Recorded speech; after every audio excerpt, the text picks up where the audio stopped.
Welcome back to another great episode of Faith, Grind, Inspire. Happy New Year. It's your boy, Gene Alert. And this is Colbert. It's an honor and pleasure to be here. Happy New Year, family. Good to see our faces. Yes.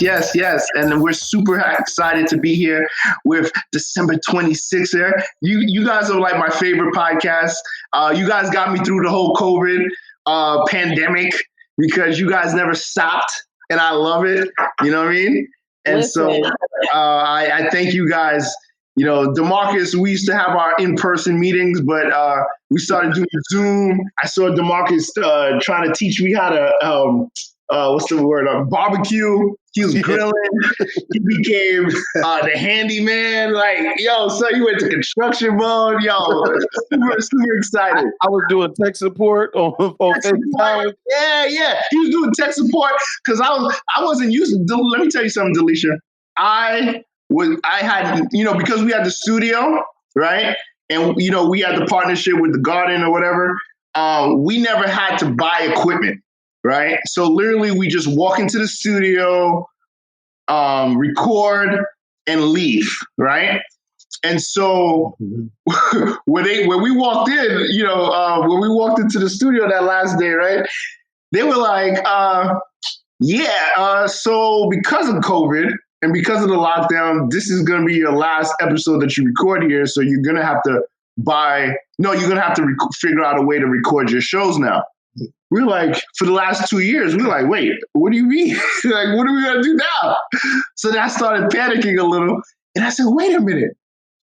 And I remember when we recorded at your show, Damarcus had all this equipment, all this technology. I said, hell no. Listen, so when I came, shameless plug, I was on the Faith, Grind, Inspire podcast. And when I came to the studio, I was like, oh, okay, this is like next level. Blows us out of the water, right? You just roll in, mics are set up, everything is straight. You've got your engineer. But listen, the training we have got as a guerrilla show where we literally used to run and gun it, like rent a room and stick a device in there and record has come in handy in these past, 9 months we've been home? That's a fact. No, because I called Damarcus right away. I said, wait a minute, their audio is always on top, always on point.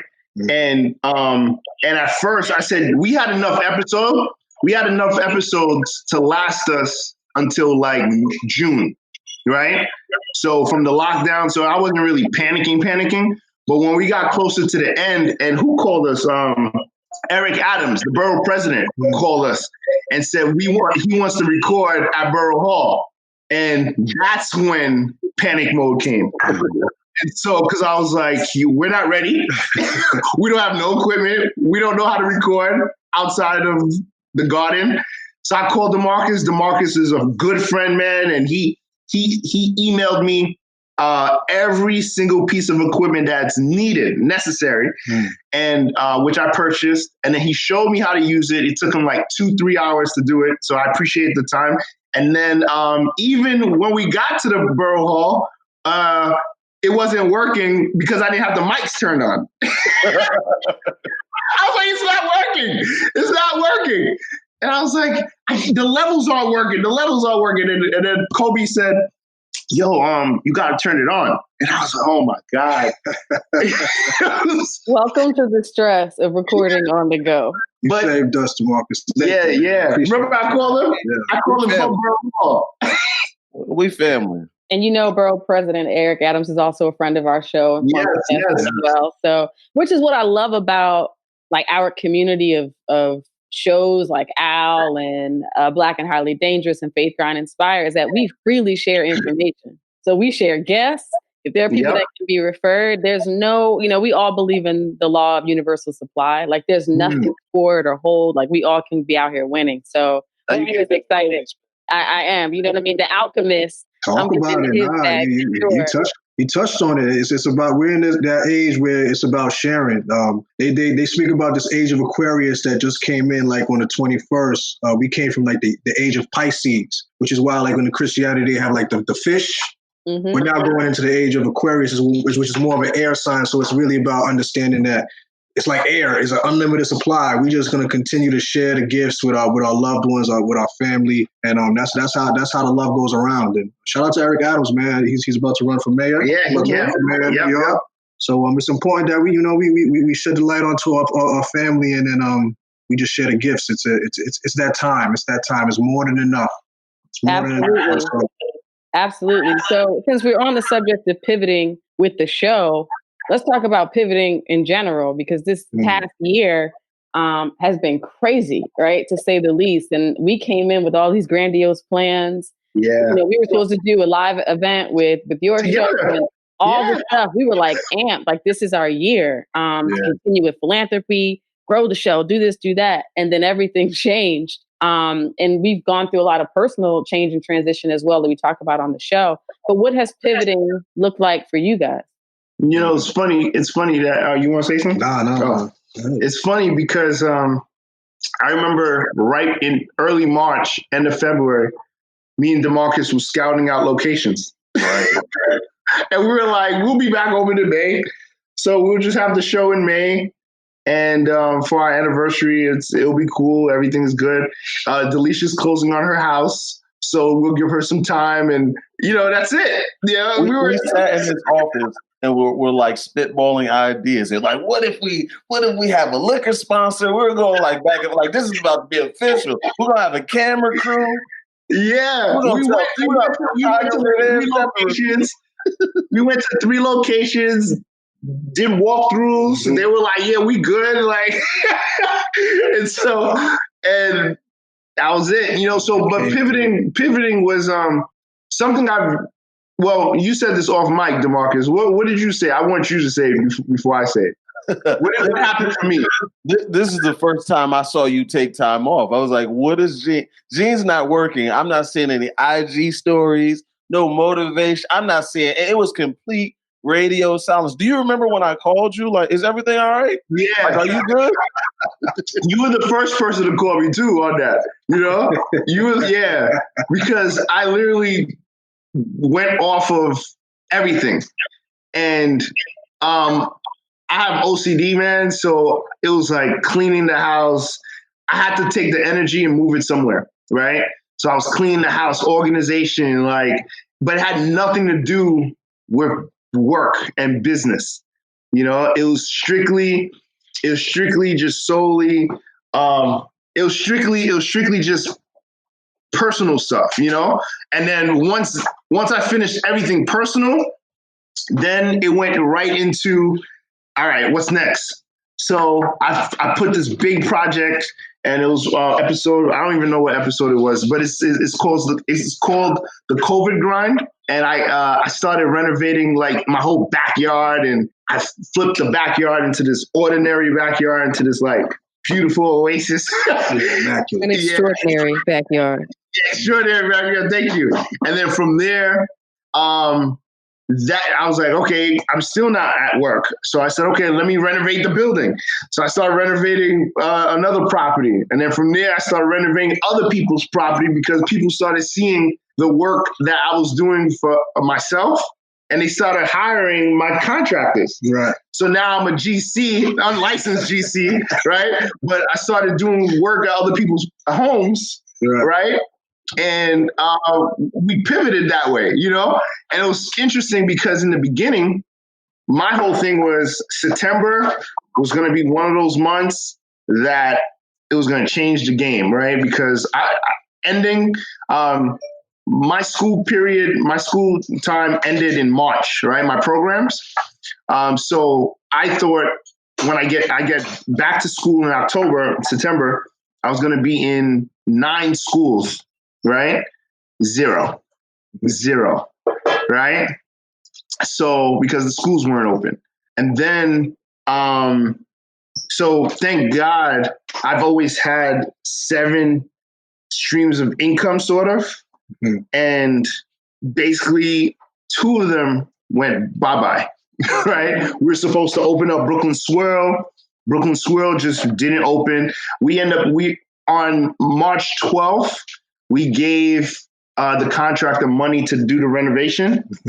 March 16th, city closes down, And so no renovation could be, and then the buildings department closed down. So there's a lot of things. I told somebody, I told a group on Instagram Live towards the end of the year, and I said, they were like, what's one word to describe 2020 for you? And I said, I'm grateful, right? I was like, I'm grateful because none of my father had a stroke the Sunday before Thanksgiving. He didn't have feeling he couldn't walk. He didn't have feeling on his left side at all. And then that was on Sunday.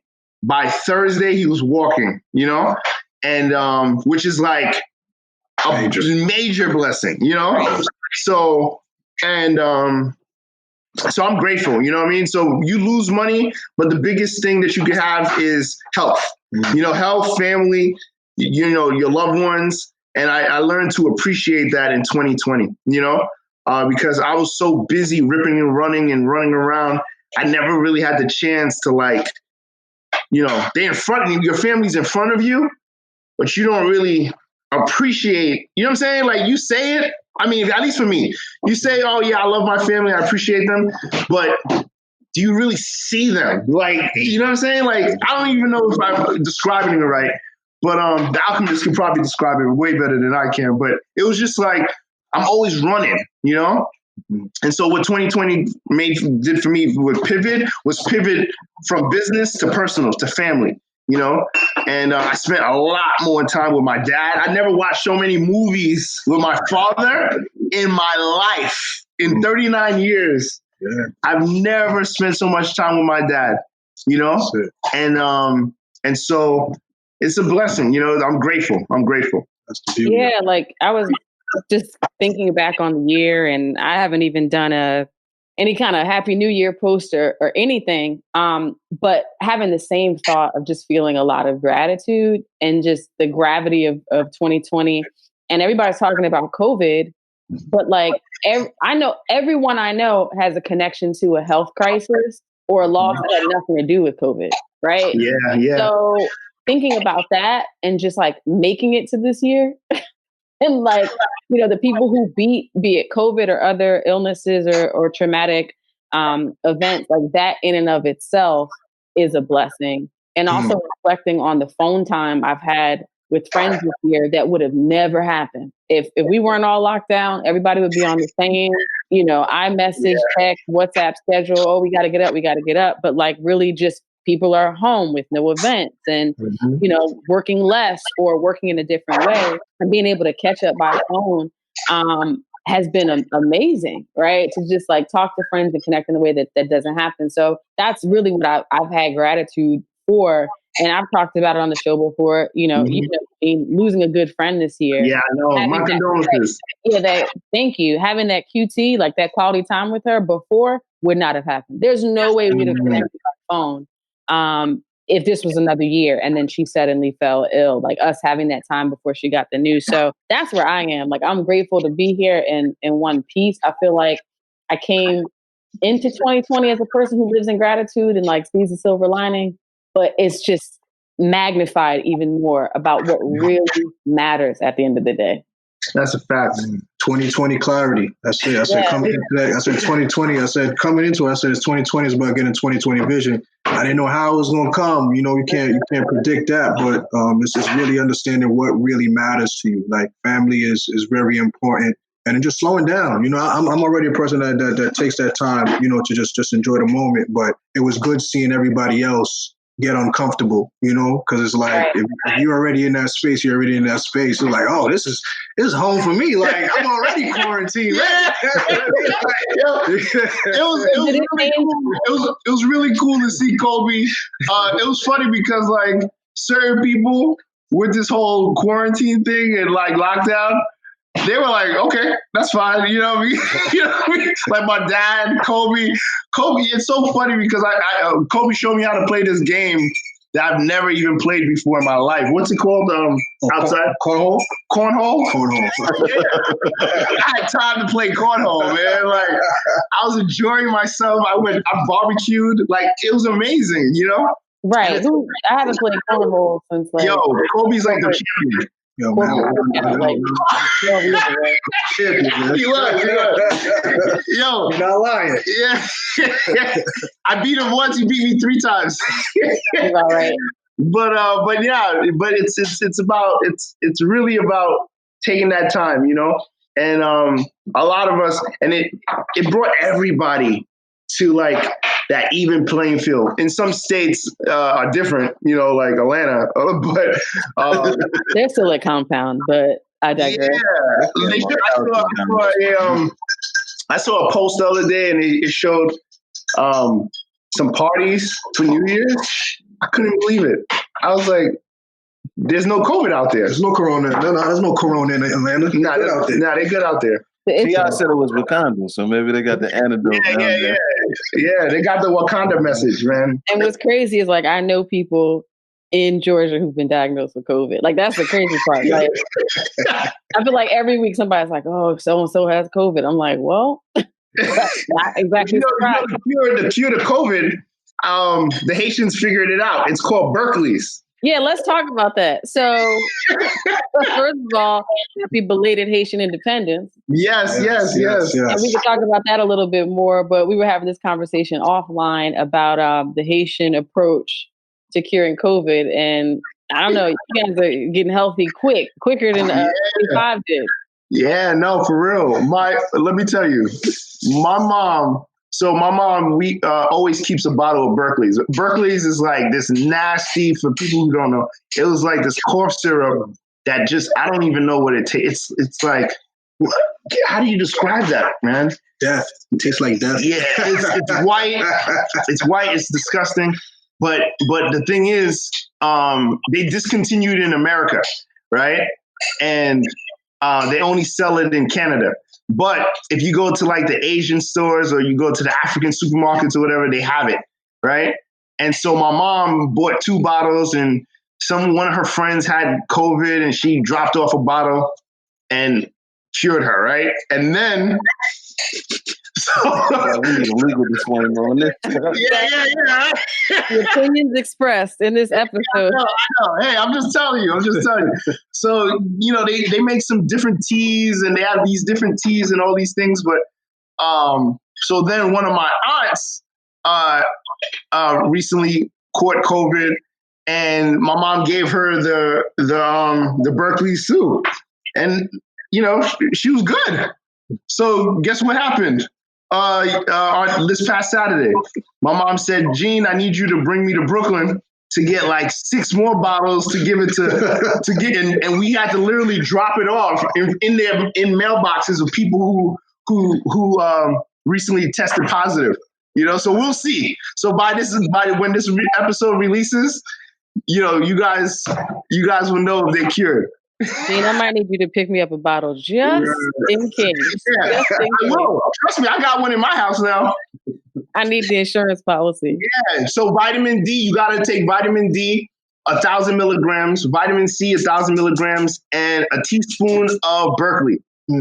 Let me tell you how I found out that I OD'd on vitamin D, right? For real? Because from the beginning, I was like, let me get my supplements in, what have you. Mm-hmm. And generally, I don't know if it's from working long hours over the years, genetic predisposition, but my vitamin D is always low. So I was like, you know what? I'm going liquid form.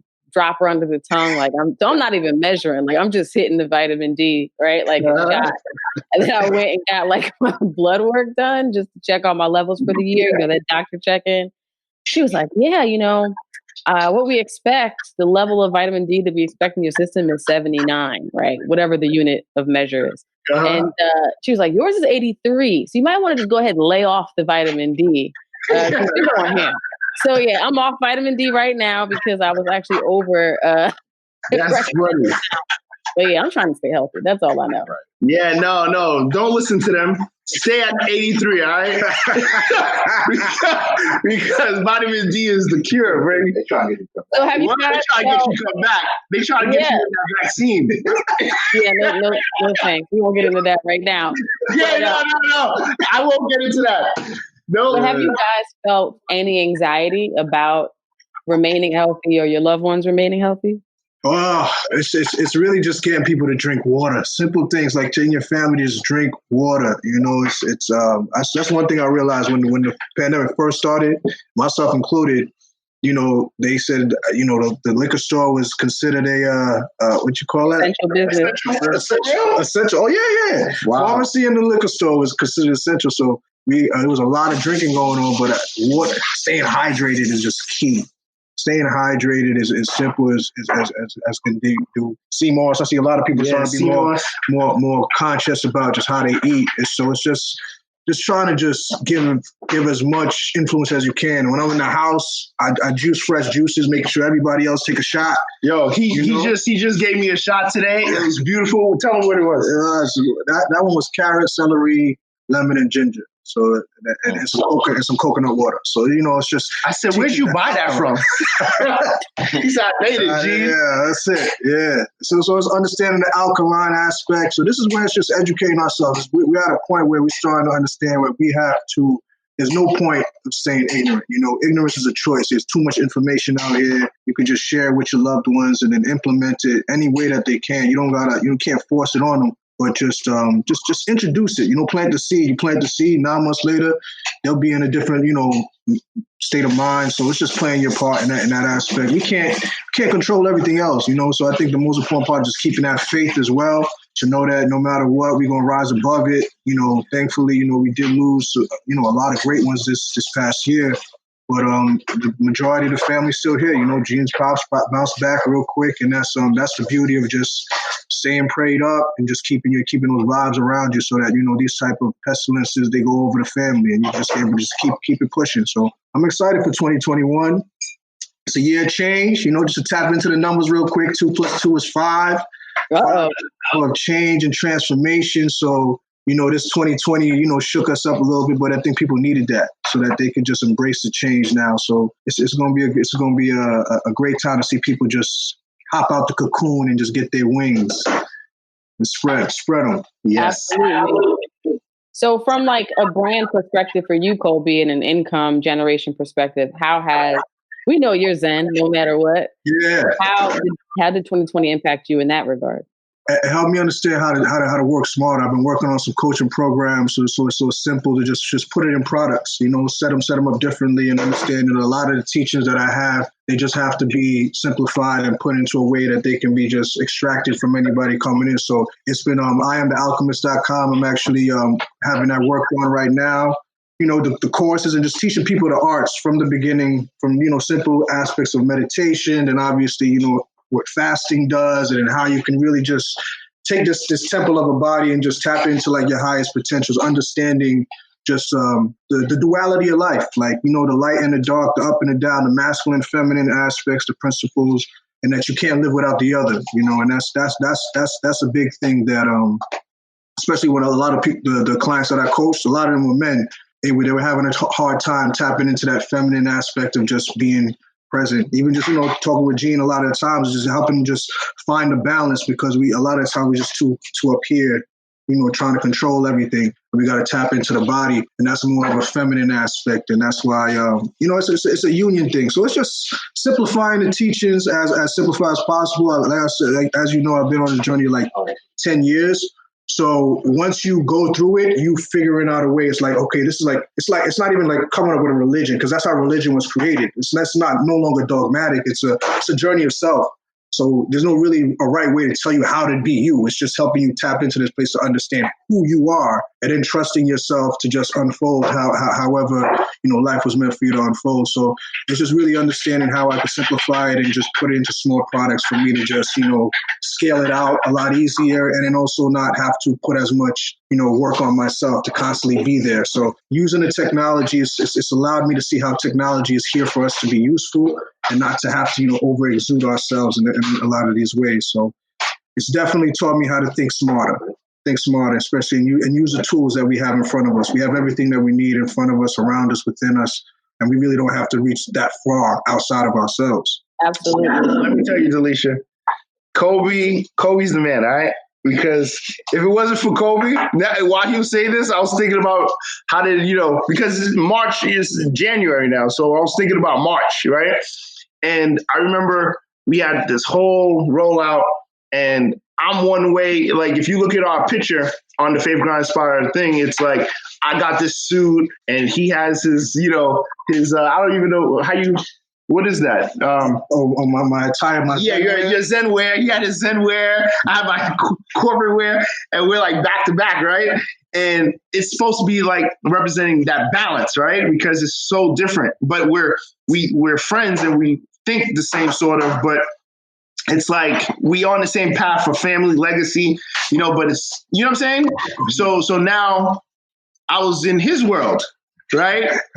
Not by choice, you know what I'm saying? Because the world said, stop, Gene, sit your ass down. And I know how that looked like. I know what that meant. And I was going, and at first, I was listening. That's why I had to get off social media, Damarcus, because everyone was like, yo, Netflix and chill with your family. And I was like,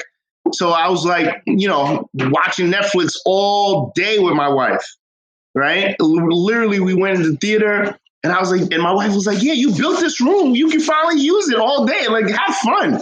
So I'm sitting there for like 2 weeks, watching movies, binge watching Blacklist, another show that came out, Black is AF, like all these shows, right? And all of a sudden I was like, yo, this is not me. I can't do this. So I called Kobe. I said, I need help, man. You gotta meditate with me. You gotta do something, bro. And he's like, yo, man, you gotta dig deep into the inner self. I said, what does that mean? Your feminine self. I was like, yo, man, what does that mean? And so, but it finally started clicking in, and I started cleaning, right? And that actually cleared my mind to make me say, oh, you know what? This is what I'm going to do.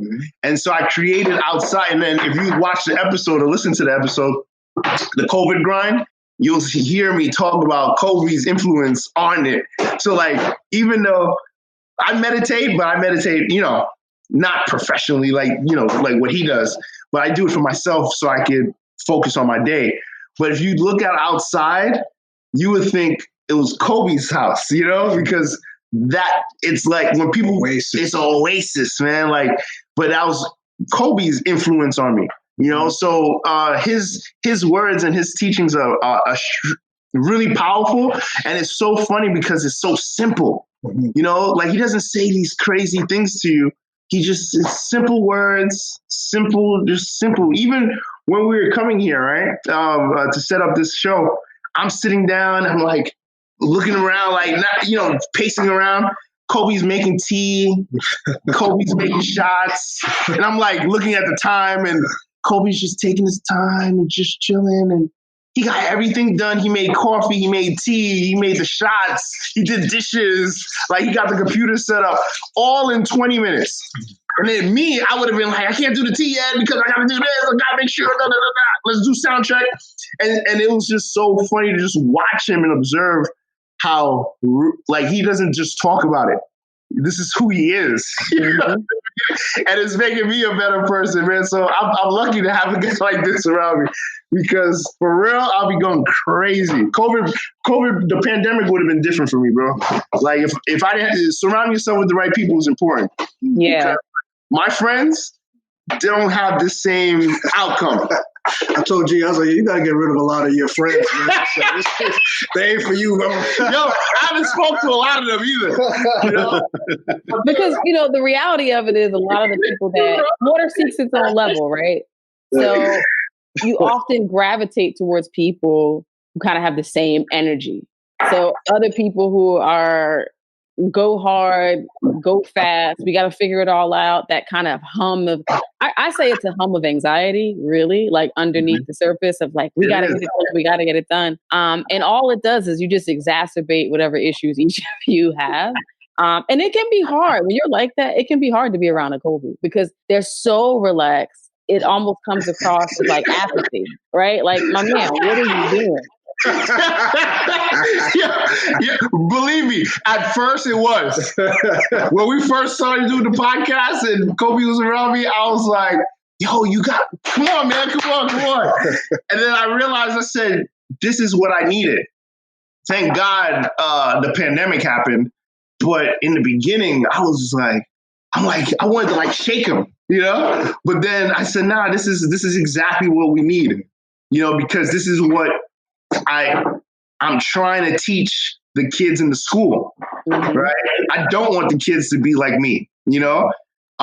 Because in the wrong circumstance, being like me, if you grew up in the wrong community, it'll make you make the wrong decisions. You see what I'm saying? So if a person like Kobe that stops and thinks and processes, right, every move and just takes their time, you're gonna make the right moves and the right execute the right way, you know?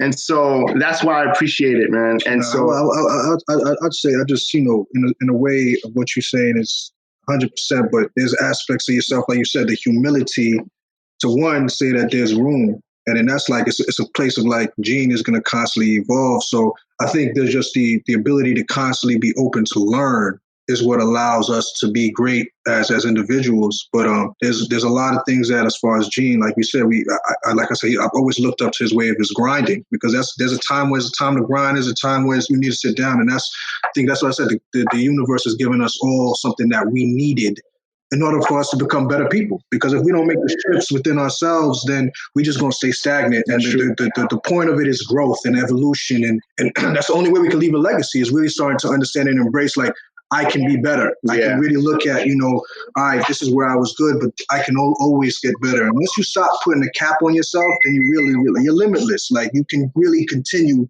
to make yourself become better in every moment, but there has to be an intention to do it. Or, you know, life's going to humble you. You're going to be like, you know, here comes Corona. And now it's like you got no choice. So I say, a lot of people say it's better to prepare for that time, and then instead of it, you know, just popping up on you out of nowhere. Like Love Notes, we just did a episode, two episodes ago, and she was prepared for COVID. You know, she left her job right in time, left her 9 to 5, and now she's thriving in these moments because she was able to prepare.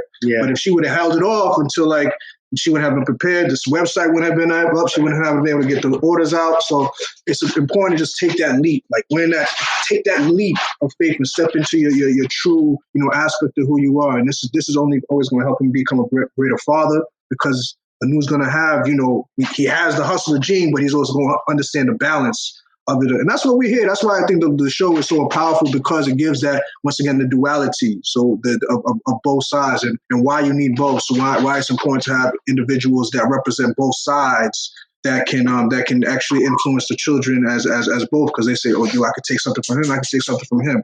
And that's what we're here to do as far as examples, as Black men, leaders, kings in the world, is to show that you can be successful, just be yourself. As long as you being yourself, there's no right way, wrong way, how it has to look. As long as you're authentic, people will love you for the energy that you bring. Yeah.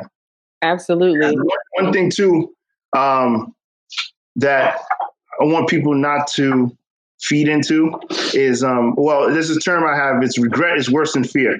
Right? A lot of people didn't make moves last year because they were moving in fear, right? Some people just stayed where they are, right? Because they went to hide, they ran away, you know, whatever it was. But this moment is probably not going to happen again, right? So now it's going to be regret.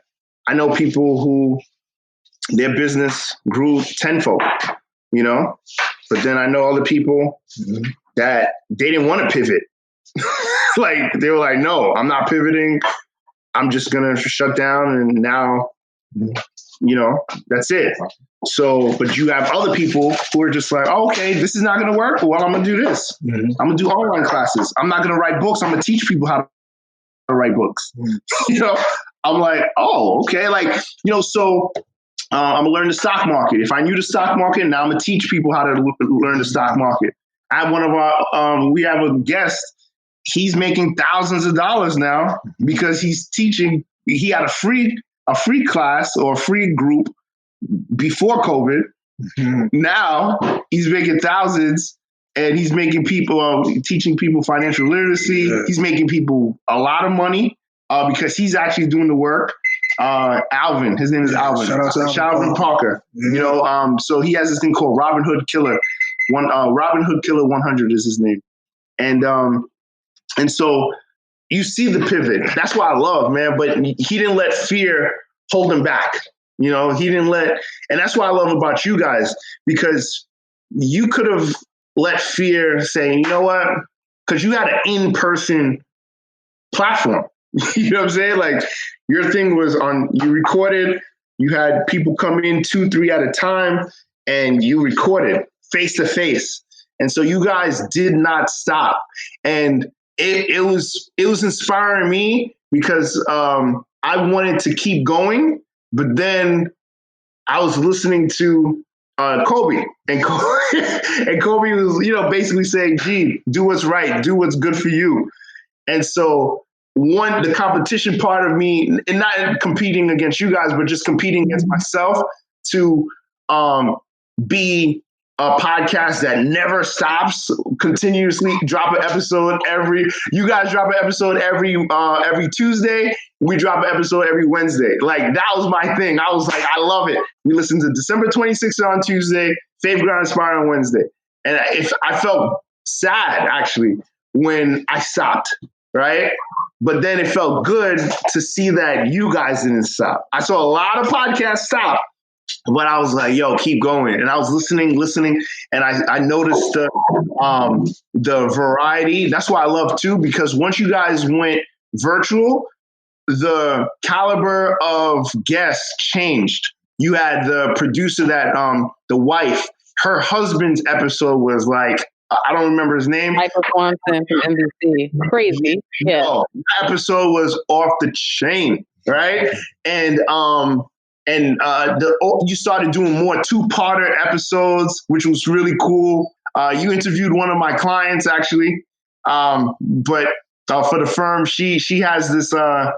Oh my gosh, she has a PR firm. Man, they're out of Brooklyn. They were out of Brooklyn, but she moved to Atlanta, I think. Oh, Takoa Hash, the Technique agency. Yes. What's her name? What's the agency? The Technique. Yeah, the Technique. Yes, Technique. Yeah. So ACA does printing for them. Mm-hmm. And so you know, hearing those stories, because I never spoke to her. You know, it's always via email. You know, and her staff would always pick up the banners and stuff late night. And so we never communicated. So me hearing her story was amazing.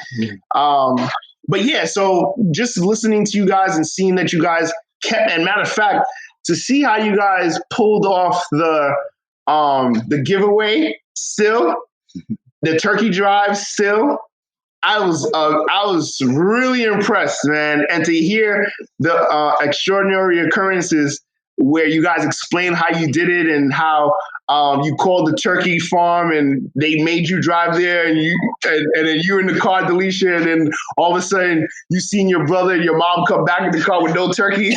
I was like, oh shit, what's going down? So that's the story, and it worked out, and they gave you these fat turkeys, you know? It was cool to listen to it, you know? And that's what sort of kept my routine the same, right? Because you need some kind of, you know, normalcy, you know what I'm saying? And so to have you guys, I listen to my Ratchet show too. I listen to Joe Budden's podcast. I listen to, what's the other one called? Drink Tramps. Mm-hmm. I listen to that, you know? So it's not all business, you know? Right. So, but because everybody kept going, you know, one of my guys, Sean Prez, he has this thing called Power Moves. And he was just like, Gene, you gotta go, you gotta change it.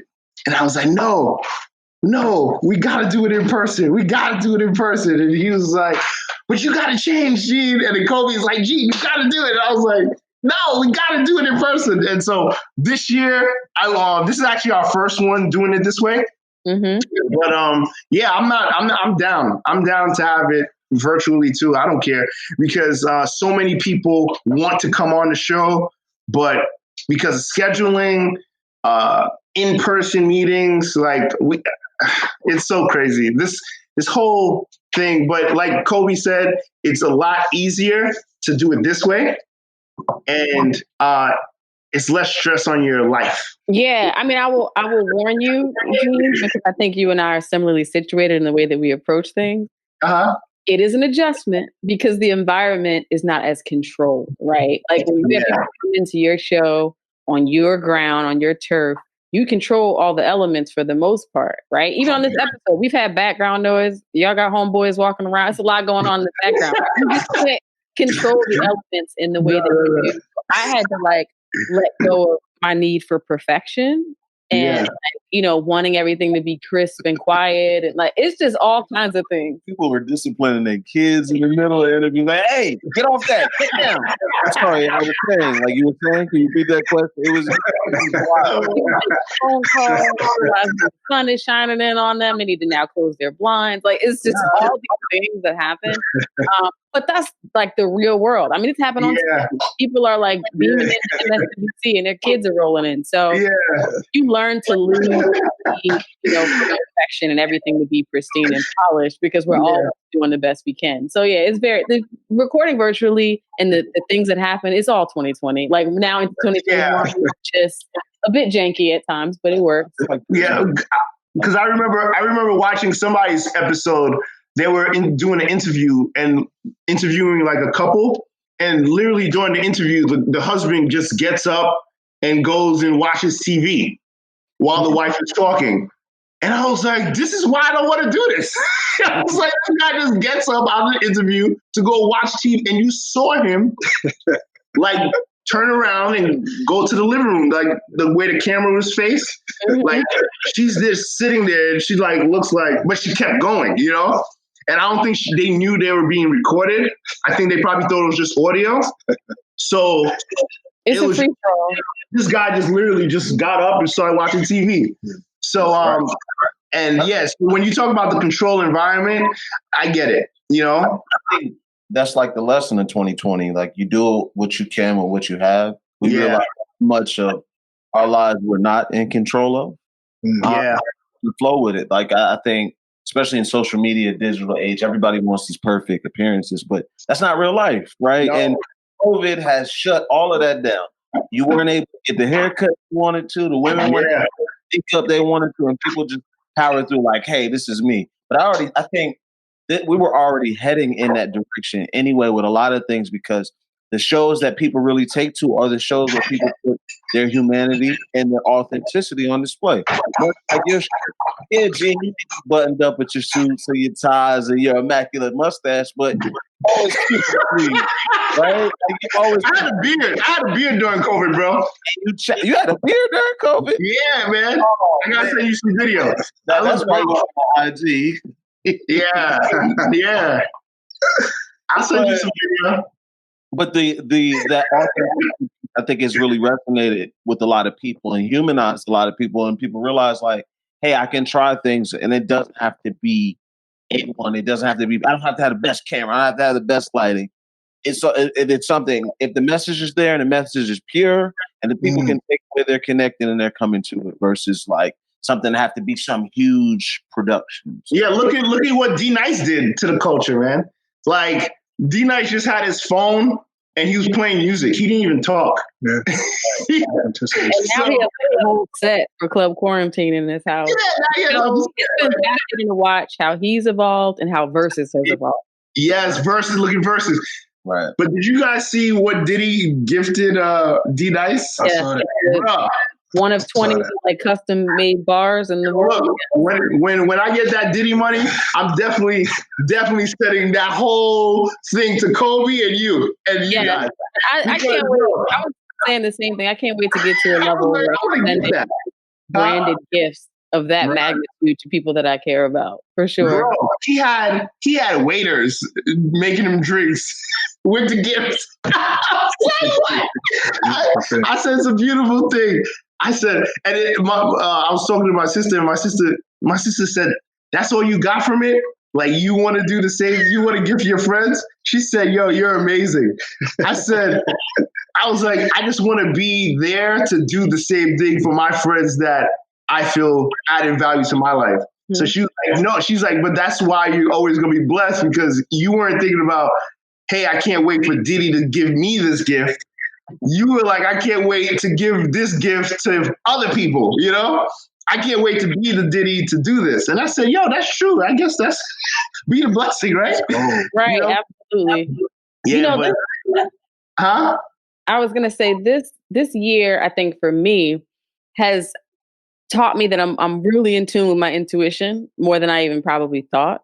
But also like the art of surrender, right? Because I'm someone who's all about the decree and declare. And like, if you think it, as a man thinketh, so is he. And like, this is what I'm going to do. And I'm going to forge ahead. And I came into the top of the year, and I've talked about it on the show. Like, I was ready for a career pivot. I was ready for a home purchase, but it wasn't clicking, right? In 2019, like, just wasn't the right thing, wasn't the right house, wasn't the right career opportunity. And so I came into January like, we'll see what happens. Like, who knows? And both of those things clicked in a matter of days. It was like I saw this house online, and I felt this jolt in my spirit that was like, that one, go now, don't waste time, whatever. Same thing, career opportunity was like, yes, go now. So I was in contract on the home, and I was preparing to make a career change when COVID hit, right? Yeah, I remember. Hitting me up like, you sure you want to do this right now? Like, you still buying this house? You still make, and I don't talk a lot about my work on here, but they're like, you sure you want to make this next step? I was like, yeah, feels right in my gut. Like, I'm going with it. And everybody was talking doom and gloom to me. And now I'm laughing, right? Because had I not bought this house, right? And Damarcus is a witness to this, the houses that go up around me, there's a for sale time one day, maybe 3 days later it's in contract, right? And it's going over asking. And it's just, the market is crazy. There's no way that I would have been able to get this house for the amount that I got it had I not moved when I did. And on the front, like, I work in fintech.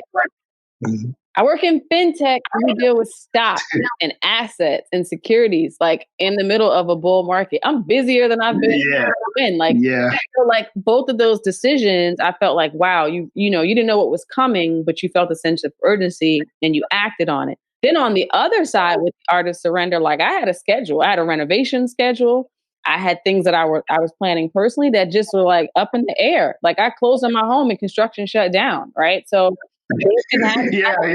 move in the middle of stuff being done, still living through that. I had to put on my tool belt. Yeah, he turned in like peak Jamaican uncle. Like, we're in here just trying to figure out what we can do. The one thing that has come up with a lot of, particularly professional women that I know, they're like, I'm 39. I'm about to be 40. I didn't have a year to take off dating, right? I didn't have a year to just be in the house. I got to find a husband, and life is weird. How long are we going to be stuck? And I started to let the husband find you. What was that? I said, let the husband find you. Yeah. So like, hearing that energy from people, and people asking me like, what are you going to do? Like, you just home now, you can't date, whatever. It really became like going inward for that peace, and to say like, God wants good things for me, and my steps are ordered, and a lot of amazing things have happened. And if they happen in a way that were so orchestrated, that part of my life is taken care of as well. And we may be stuck at home. Things may be weird, but that's okay. It doesn't mean that I've lost a year, right? So that's something I've been really working on, just to say that the plans that I thought I had, or the things that I thought I had to be doing to move my life forward personally, are not necessary, right? It's not necessary. Whatever's coming to me is still coming. So that's been a journey for me, for sure. So yeah, I mean, so thinking about this year, we all don't know how much longer we're going to be stuck at home, right? So what's the plan for you guys? What are you excited about on the horizon? Yo, man, I'm zenned out, man. So I'm let go, let God, man. So I don't know. To be honest with you, this is the first year I'm not walking into the year with like I know what I'm going to do, but this is the first time where I'm not walking in with like a handwritten plan. Mm-hmm. You know what I'm saying? Like, this is the first year in 20 years. This is going to be my 21st year in business. And this is literally the first year where I'm just like, we're just going to let everything flow. You know what I'm saying? Like, I'm not going to make concrete plans, try to execute things, try to force things. I mean, there is one project that I'm gonna launch, which is the planners. Yeah. But other than that, if Brooklyn Swirl opens, Brooklyn Swirl opens. If you know what I'm saying, like if I get back into the schools, I get back to the schools. I'm just gonna take it day by day. Enjoy my family. Enjoy every single moment of it. I'm not gonna answer every phone call when it rings. Like, it's not that serious for me this year. You know what I mean? Like, because I saw a lot of people die, a lot of young friends, a lot of my friends, a lot of them lost everything. And you see some people, life changed for the best, but I saw a lot of people lose everything. Mm-hmm. And so you can't take it for granted. We can't have gratitude, but then go back. I don't want to go back to the way Gene was. I actually like this Gene, and so, thanks, Kobe. but I like this Gene, man. Like, this Gene is cool, man. Like, I would have been at Kobe's house at 12 if it was before, But I was like, you know what? It starts at 1. I'm going to give him his space. I'm going to get here at 12:35. I'm just chilling, I'm going to wear jeans. Like, we're on Zoom. Like, you know what I mean? Like, I don't need to, I don't need to be that guy anymore, And so for this year, for me, it's more of, I'm going to take it day by day. I'm not going to rush. I'm going to take my time. Like you said, Delisha, I'm going to listen to my neighbor. His name is Mike. He says, Gene, you have to listen to your innermost. Your innermost. He's from Ghana. And he's like, and it was the realest thing, because when something happens and he said, you see? And I said, yeah, I listened to my innermost, Mike. And he was like, I told you, the innermost. So now my innermost is telling me, chill out, man. Sit your ass home,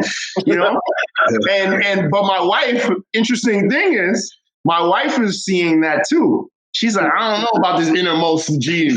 I can go back to Gene, because I'm like, she's like, yeah, do this, or let's do this. Let's go to Florida. And I'm like, no, my innermost is telling me stay here, So, so it's a little different, now. So, I'm excited to see how this Gene progresses in 2021. Especially because I'm turning 40 this year. Wow. And the big 40. So before the other Gene was like, yo, I'm a rent a private jet, and I'm gonna take 40 of my friends, and 10 of my friends, and we're gonna fly to Miami, and we're gonna have dinner, and we have a great time. You know what I'm saying? And I'm gonna have a dinner in New York. I don't know if that's gonna happen. I don't know if I want it anymore. Like, I don't know. So I don't know. I'm lost. Yeah, I mean, it's literally a day by day. My little therapy session right now. And listen, virtual therapy, I've been encouraging many people, like, find your little hour, whatever it is. It doesn't necessarily have to be with a licensed therapist, but find your hour where, like, you just just throw it all out there. Delisha is the virtual therapist, man, because she be having grown men cry on her show. Talking about, I wasn't planning on doing this. It was so crazy. I'm like, yo, what the hell wrong with this guy? I didn't come into this show with like the intention of like breaking Black men down. Like that wasn't what we started with. And it's become a safe space for tears for all. And I'm proud of that. Yeah. That's good. It takes a lot. It takes a lot for people to do that. To really, you gotta have a good heart to allow people to open up that way, to create that safe space. But I think you touched on something powerful, saying that people felt stuck, and that stuck feeling is like some mentality, or seeing that the year is lost. It's like, that's a choice to see it that way. You could actually choose to see it like, nah, what did I learn from it? Mm-hmm. And that's something that we tend to like see things as bad times, and when we see it as bad times, we just suppress it. We don't really embrace the darkness. We just tend to like run from it. But it's like, it forced you to have to sit here and just be like, no, we gotta sit and deal with it. Let me see what I learned from this. What did I learn about myself? Let me tap into my innermost to see what do I have to learn. So just to answer your question, is integration. Is integrating that the light and the dark, and not seeing it as that. And that's something for me that, especially with all the dogma that I grow up as, and just with religion and stuff of that nature, there's something that's always put on bad, and I like to see it as like not bad, but see it as like it's good, or it's something that you can learn from it, like a lesson that you can learn from that type of thing. No losses, just lessons learned. So I embrace it as that. It's like, what lessons can you learn? Not like, I just this year is a waste and just throw it in the trash. Like, nah, like really reflect on what you learned about yourself and see how you can implement so that you can make yourself and apply all these lessons that you learned, so that you could just enter this new age and integrate all of those teachings and just embrace it. Because as long as you're here, you got life, man. It's a blessing. That's how you got to see it. You got another day. It's a blessing. So I'm grateful. Grateful is a great word to just to touch on what you said, man. I'm grateful to be able to be here, to start the year off with the December 26th to family. It's a good feel to it. Yeah. Absolutely. Especially you guys were, you guys were super consistent. You guys really were a powerful force last year, man. Like, you rep for the podcasters, and the entrepreneurs, especially because you were going through so much other stuff. Congratulations. I heard you guys are building a little studio in your house. So yeah, so that's nice. Dope. Yeah, that's dope. That's the pivoting too, and so, so I love it. I just, you have to learn, like if you don't learn, like Kobe said, if you don't learn from last year was great, to be honest, I hear a lot of, oh my God, some like 2020 was the most terrible year, but it really wasn't. It wasn't. Like, I actually made a lot of money, I made money and I got to spend time with, I realized that the passive income that my wife and I built, we actually got to enjoy it, and I had to correct someone because every time they saw like my backyard or came to my house and they were talking about me, they were saying, yeah, he put his PPP money to use. And I said, yo, bro, stop saying that, because I didn't even apply for it. I didn't apply for it. I didn't, disrespectful, man. Like, so I didn't take any money from nobody. I didn't ask for no money. I didn't get anything. I didn't get no stimulus. I didn't get any of those things. And I don't want it, so I'll take your stimulus. You can take it, man, but I didn't want. Yeah, I was like, yo, I had to tell him the first time it slipped, because I was busy. When someone says something and it goes over your head, but like the third time he said it, I said, yo, bro, I said, stop saying that. I said, wait, you think I use PPP money to do all this? I said, nah, bro. So yeah, but I realized, like I said before, the most important thing that you really have is your health. You know what I'm saying? Because you can have all the money and then all of a sudden you get COVID. Next thing you know, boom, you're in a respirator. You know what I'm saying? Like, and that's it. So all the plans that I had a lot of big plans for 2020. A lot of big plans. And I was planning stuff for September. Think about what I said earlier. I was planning on being in 9 schools in September, and I was planning to do that in January, and so that's a long time. And so, my confidence in, they're not closing down the school system. Are you crazy? Like, I was in the school system in early March talking to a vice principal of the school, and she was like, do you really think they're going to close DOE? And I said, absolutely not. There's too many homeless kids. There's too many kids that depend on the school system to eat, for shelter, for a place to go during the day, to get them away from abusive parents. Not everybody, but a lot of people, and in different communities throughout the 5 boroughs. And I deal with this population. So I know, so I said, there's no way. Where are these kids going to go? Next thing you know, school shut down. I couldn't believe it.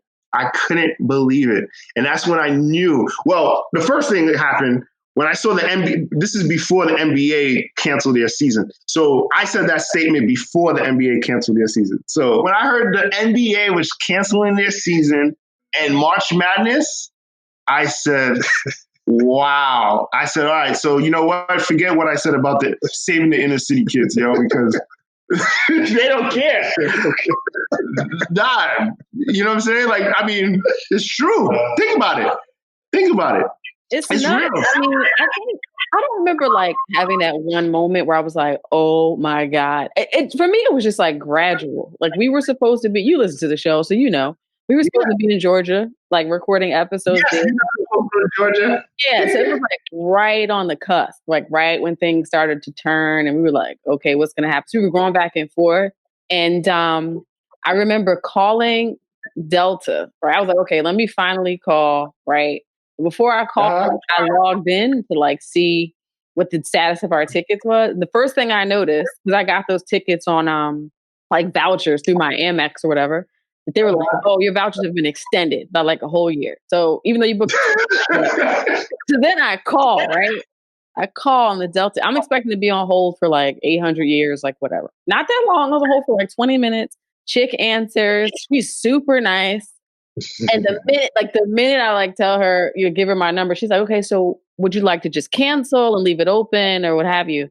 And I was like, yeah, I don't really know. And she was like, let me let you in on a little secret. Even if you would not have called, if you just wouldn't have shown up at the airport, they would have automatically just given you the ticket back to use whenever you felt. Wow. When you all know how hard it is to change tickets, retain all the value. When she said that, that's when I was like, oh man, like that was my first, I think, wow, this is real. If an airline is like, don't show up. Like the ticket will be there. Whatever. And then things just kept happening from there. Right. And I remember I closed on a home. So I was like, dealing with trying to get an inspection, and then my lawyer called me and was like, yeah, so we're not filing the documents, like you'll close, but there's no office open to actually file. Yeah. Like I went to my closing and I had no celebration. There was no realtor, nobody with me. Damn. Myself and my lawyer on opposite ends of like a 12-foot table. Wow. And I came in, he was masked, I was masked. All the documents for me to sign were already set up. Like, and I signed everything. And like, that was it. Literally, they were like, okay, the keys are next to you. Bye, get out. Like, and I was like, okay, this year is going to be different. I didn't think it would be this long. But that Delta call in closing, it was no hoopla. They literally like, thank you so much. Goodbye. There was no champagne, no nothing. That's like, man, we're living in a different day and age right now. Yeah, I don't even have any long story like that. I knew it was over when I saw people having church on Facebook. I was like, it's live, like in the bathroom with a Bible, like, and people are going to church like outside honking their horns instead of clapping. Like, this is over. Oh my God, this is over with. Tell me about the whole drive-by birthdays, man. Like we started doing. Shout out to my cousins, man. I have one of my cousins, Katie Ann, and she really became like the glue, man. Because she was having these Zoom, having our cousins do Zoom like Fridays. Yeah. So all the cousins would come on, and then she had Zoom for the kids on Sunday. She had Zoom for the parents on Sunday morning for prayer. In the afternoon, the kids were playing together. She was creating games. And so it was one of those things where it was more of like trying to create some normalcy. And my son had a little bit of resistance with that, but because he didn't understand it, he was like, why would you have to play on the computer? I don't want to do this. He would hang up. And I was like, you have to do it, But now he's learning on, in school through Zoom, and it's so crazy, but you have to adapt. But one thing before we let you guys go, I don't know if we've talked about publicly how you almost spent all that money on equipment to work at events right before COVID. I talked to Gene about that. Gene knew about that.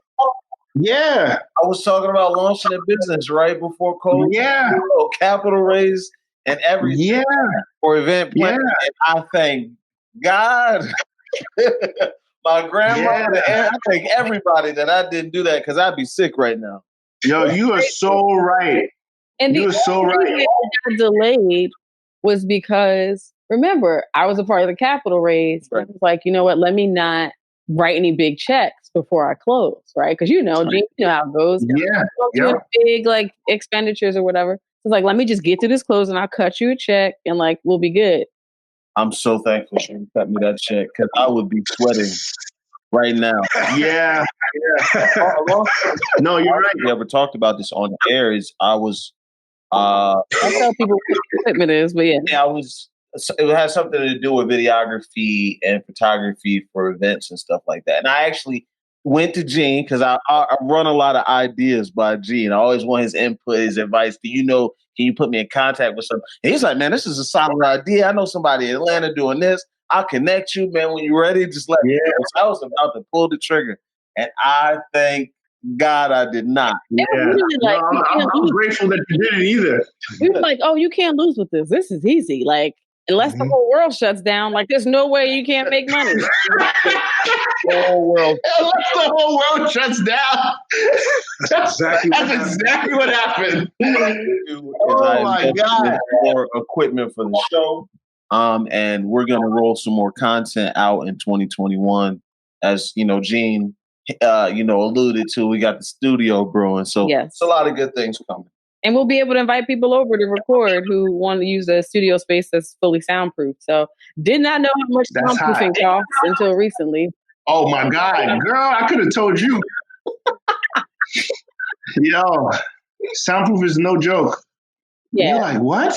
I'm excited. And I think I ended up getting, I don't even think it's full 100% soundproof. I think it's like sound deadening because I was like, okay, that's in my budget. That's going to have to work. Yeah. I mean, similar to what you were saying, Gene, like I'm excited for this year.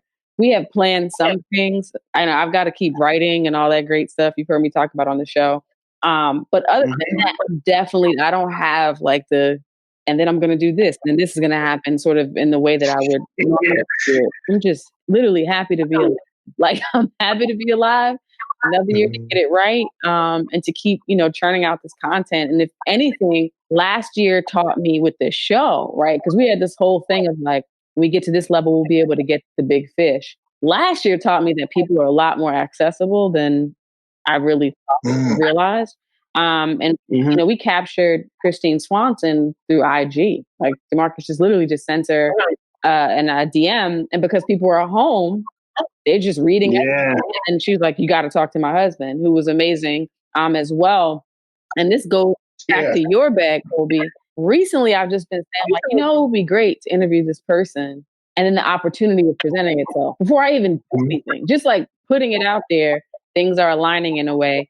So I'm excited to see who we get to talk to this year, with that, and just to really grow our audience. And we're watching those numbers tick up, the average every week. So just hoping to continue on that trajectory and continue to partner and collaborate and do things as we can with all of our cousins. Yeah, it's all about being consistent. With the podcast game, that was one thing that I wanted to stay focused on, was being consistent. But by having the time to build on yourself, that I don't want people to be too tough on themselves. You know what I'm saying? And sometimes, with like the personality that I have, I'm really rough on myself, sort of like you, Delisha, where it's like, it has to be perfect. It has to be right. It has to be this. Like, it doesn't have to be right. It doesn't have to be perfect. You know what I'm saying? Just launch, just start. Like, for Christmas, I gave my son a business, right? It's called ANUCanvasprints.com, ANUCanvasprints.com. And you can check out the website. And we literally launched it in a week, right? And he already has 2 clients already this year. You know what I'm saying? Like, he had a couple clients when we launched it from Christmas. But 2021, he already has 2 people, orders in production already. And so he's making money while he's on his iPad playing Roblox. And I didn't wait for it to be perfect. You know what I'm saying? And so you just launch, you just start it, and take the shot. You know what I'm saying? Like, they always Kobe says it, right? Was it Kobe where he says you can't count the shots that you didn't take, you know? Yeah. No, yeah. Or something like that. You what is it? You miss 100% of the shots you don't take. Yeah, exactly. You don't take. So that whole mindset, you know. So I'm like, so this year, literally, I'm just like in Brooklyn Swirl. I would love to. I'm talking about last year. I had this whole vision of like how Brooklyn Swirl was going to be reopen, what we were going to do. And I saw the grand opening, like the grand reopening. Like I saw it, you know, I had the vision for it. I saw how me and my wife and my son pulled up. I saw people. I even saw myself like tearing up to see like old past clients, like customers, you know, because you got to think about it. For years while we were closed, right, because of the landmark issue and all this other stuff, like for years, every single day, I would see one or two people that would say, when's Brooklyn Swirl opening back up? When's Brooklyn Swirl opening back up? So we're finally in the position to open back. And God said, maybe I don't want you to open back. So I was trying to force it. And I always heard this thing where it says, man plans, God laughs. Yeah. So I'm tired of God laughing at me, man. Like, you know what I'm saying? So I'm not, that's why I'm not planning. I'm like, yo, God, you got this, man. I really give up. I seriously give up. Right. Like, I literally give up. Like, I'm not planning, you know, because every time, like I said, the school system to me, was like the unbreakable. I was like, I got it. I figured it out. Like, there's nothing that's going to go wrong here, right? Because they're buying jeans. There's nothing that can stop this thing. And then God laughed again. Mm-hmm. You know what I mean? Like, I was like, I'm telling you, I had a clear, laser-focused vision of how this. I knew exactly what date we were going to launch. We were going to launch on May 30, on May Memorial Weekend. I was buying a car. I had plates. I was about to order the custom plates called Swirl Bucks. So I'm telling you, and none of that happened. None of it happened, you know? And so, and to be real with you, the money that I used for my backyard and the renovations was for that. Mm-hmm. You know? That's where it came from. And so, because I saved up and I was like, all right, I'm going to do this. And then it didn't happen. And so I said, you know what, screw it. We're going to reinvest this money into my family, mm-hmm. you know, and it worked out way better for me, you know? And so, I'm not mad at all. And I'm not stressed. This is the first time in my life I don't have really anxiety.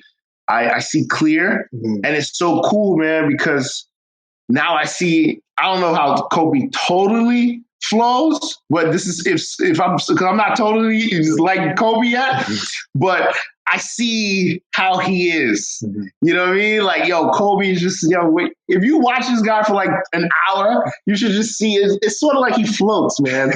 It's like he just floats around. Yeah. This guy just chill, man. Like, you know what I mean? So I just want that, you know? But, and I don't drink coffee. I don't have a lot of sugar. I don't drink. I don't smoke weed. I don't do anything that's like, but my energy is just so, I used to be so motivated and inspired by like the future, right? But then you don't know what the future is really going to look at. So you got to focus on now. Now I'm inspired, but I got to calm down for now. You know what I'm saying? And something I noticed on Instagram and social media, and I was like, you know what? This is why I got to get off this thing.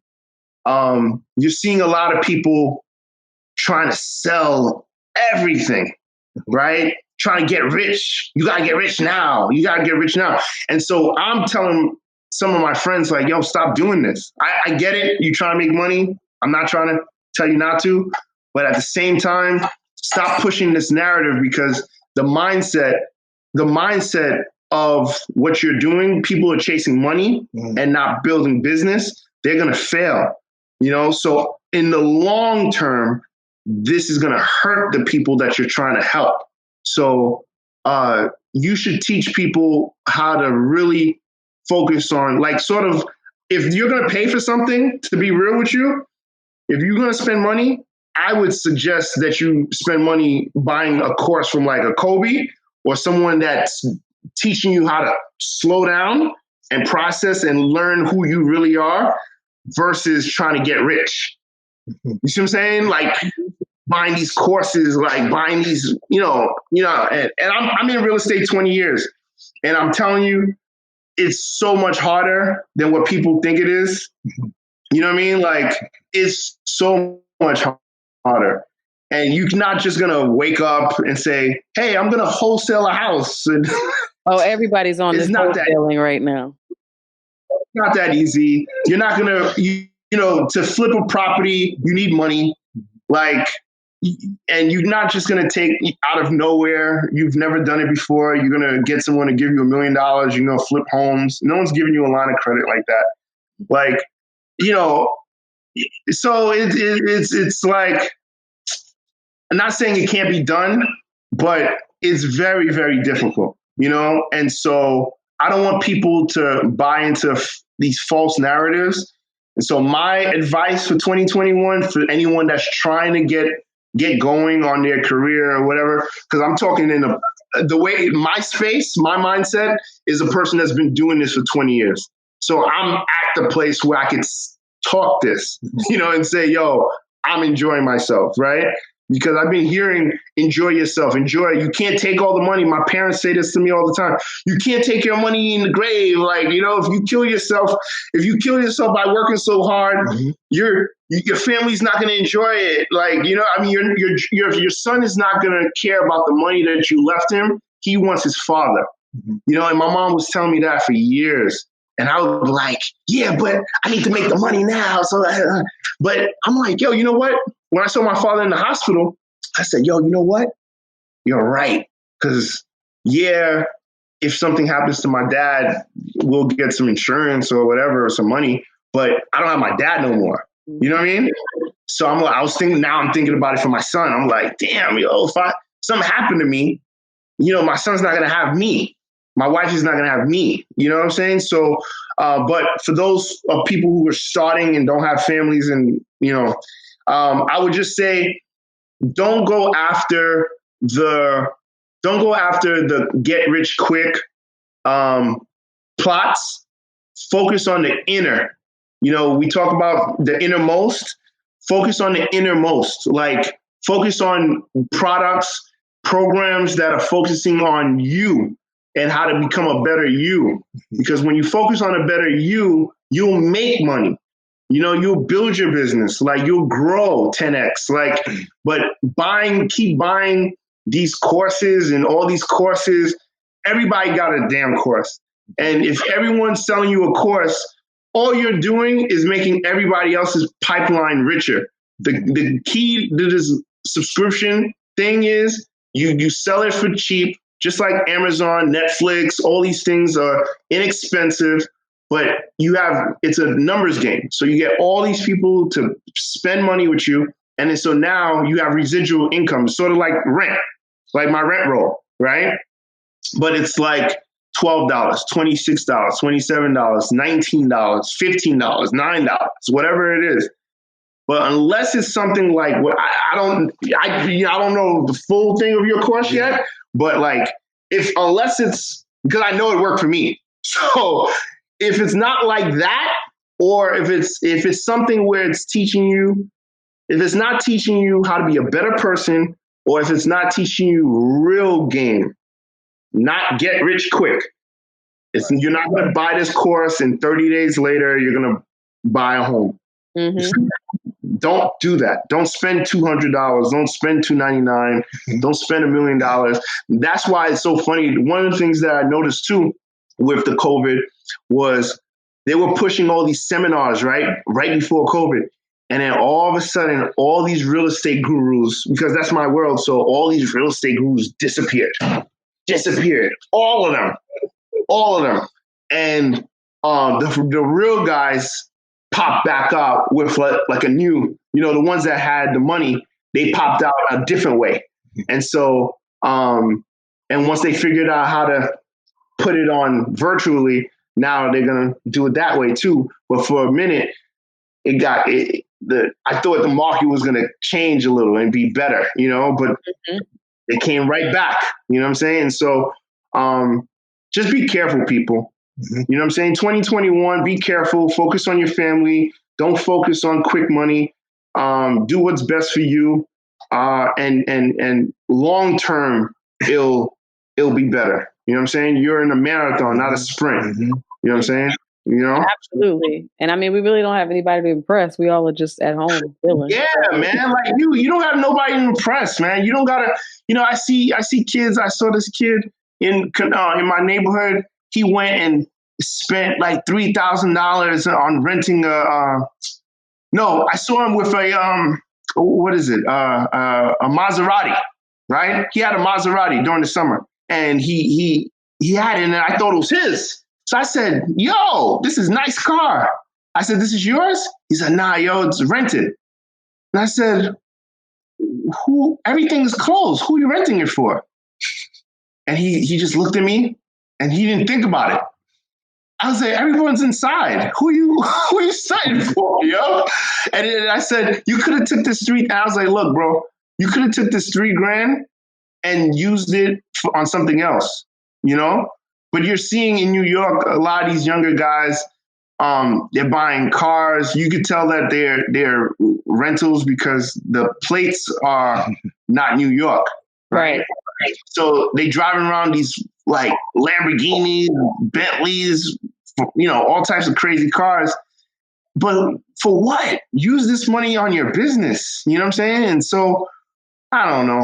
I don't know what this. I don't know. I just gotta focus. We just gotta focus on ourselves, and I'm trying to help people like stop wasting money, because I was 21. I spent money. I was stupid, but you got to learn from it, and you got to teach people not to make those mistakes. And hopefully by listening to this first episode of the year, it's like they would learn something, you know what I'm saying? Like, make the right decision for yourself. You don't have to impress anybody. You know what I mean? Like, there's nobody to impress. Who cares? Like, who cares? You got to be your authentic self. That's why I like Clubhouse, because there's no time to like curate your answer. There's no time. You can't delete and repost. You can't redo it. Once they put you on a stage and they ask you a question, if you don't know, if you're full of crap and they ask you a question, you get exposed right there. Right there. So if you're not knowledgeable, don't raise your hand. You know what I mean? Like, if you're putting I would never start a room talking about entertainment law. And then Delisha's in the audience, and Delisha's like, so you're an entertainment lawyer? Because there's a lot of fake lawyers in there too. So no, for real. There's a lot of like fake everything in there. So there's some real attorneys, but there's a lot of posers. And they were talking about that. People are scamming on Clubhouse, And so having a real attorney that like yourself on there asking questions and exposing stuff, and not even exposing, but just being real, that's where we're at. We're at a place where it's all about being real, authentic, and true to yourself, period. And I think that's a good place to conclude here. Find your innermost, go within, stop spending frivolously to impress, and maintain your authenticity. That's all a word. Yeah. That's a word. Any final words? Amen. Any final words? Amen. For you, Damarcus. Huh? For me? You gotta say something. I'm over here in the church like the deacon, like, well. Collect the plate. I just tell the audience, man, we got a lot of good things coming. I know Gene and Kobe have a lot of good things coming too, but be on the lookout, for us to start rolling a lot of this micro content and doing a lot of new things in 2021. That's all I got to say. Yes, people know that I'm really kind of in the dark when I'm not doing this show. That is supposed to change this year. So I'll be pulling the curtain back a little bit more of my thoughts and my lifestyle and just the way that I see things. So I can't say I'm really excited about that. it's necessary. Yeah, I can't wait to see it. Out of my comfort zone, for sure. So I'm excited to have impact. Let me say that. But it's I like that. It's forcing me to expose myself in a way that, like, ironically, I encourage guests to do on the show. So be on the lookout for that. We're looking forward for more collaboration opportunities and intersectionality between our show and yours. So I'm excited, man. I'm really excited. Calm, but excited. Colby, anything you want to add?